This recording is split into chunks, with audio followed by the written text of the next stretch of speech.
Jai Mahamaya Ki Jai. Vishveshvarimanta Ki Jai. We're going to go on with chapter 2 from book 10 of the Srimad Devi Bhagavatam. The Devi said, O king, mighty armed one, all these I grant unto you. Whatever you have asked for, I give to you. I am very much pleased with your hard tapasya and with your japam of the mantra. Know me that my power is infallible in killing the lords of all the demons. O child, let your kingdom be free from enemies and your prosperity be increased. Let your devotion be fixed on me, and in the end you will verily get nirvana mukti. O Narada, thus granting the boon to the high-souled Manu, the great Devi disappeared before him and went to the Vidya range. O Devarsi, this Vidya mountain increased in height so much that it was well nigh on the way to prevent the course of the sun when it was arrested by Maharishi Agastya, born of the Kumbha, the water jar. The younger sister of Vishnu, Vardeshvari, is staying here as Vidya Varsini. O best of Munis, this Devi is an object of worship of all. All the rishis said, O Sutta, who is this Vidya mountain, and why did he intend to soar high up to the heavens to resist the sun's course? And why was it that Agastya, the son of the Muni, quieted this rising mountain? Kindly describe all this in detail. O saint, we are not as yet satisfied with hearing the glories of the Devi, the ambrosial nectar that has come out of your mouth. Rather, our thirst has been increased.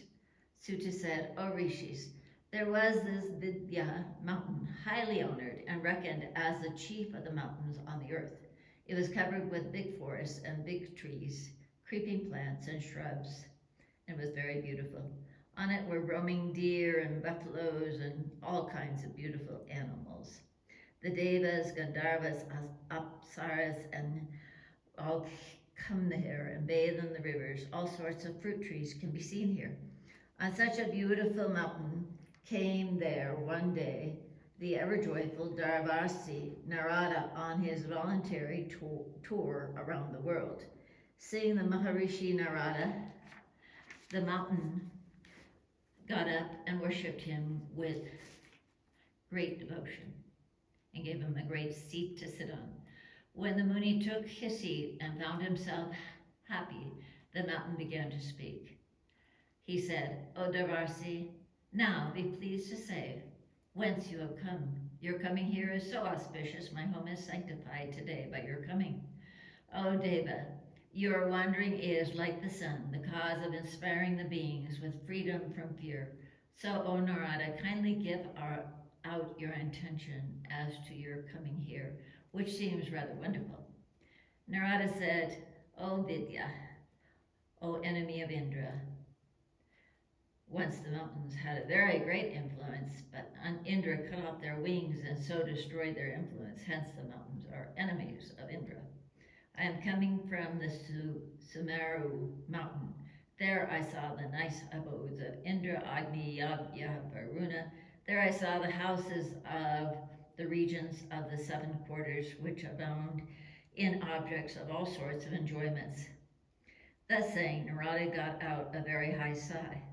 Vidya, the king of the mountains, seeing the Muni heaving a long sigh, said with great eagerness, O Devarsi, why have you heaved such a long sigh? Kindly tell me.